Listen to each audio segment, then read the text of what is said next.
আসসালামু আলাইকুম রহমতুল্লাহি ওয়াবারাকাতু। কাছে দূরে বিশ্বজুড়ে যে যেখান থেকে দেখছেন সকলকে জানাচ্ছি আন্তরিক মোবারক এবং প্রীতি। দর্শক, তিনটা জিনিস মানুষের রোজাকে ভঙ্গ করে না।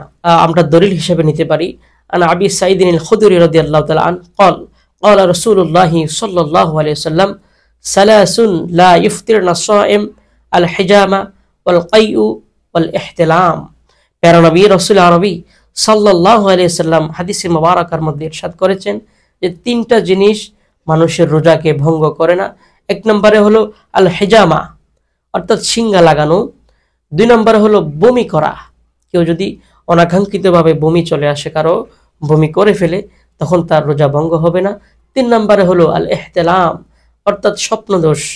যদি কারো রাতের বেলায় অথবা দিনের বেলায় ঘুমের মধ্যে স্বপ্নদোষ হয়ে যায়, নবীজি বলেছেন এই স্বপ্নদোষ, এই বমি এবং এই হিজামা রোজার কোনো ক্ষতি করতে পারে না। আল্লাহ পাক সবাইকে বোঝার তৌফিক দান করুক। আসসালামু আলাইকুম ওয়া রাহমাতুল্লাহি ওয়া বারাকাতুহু।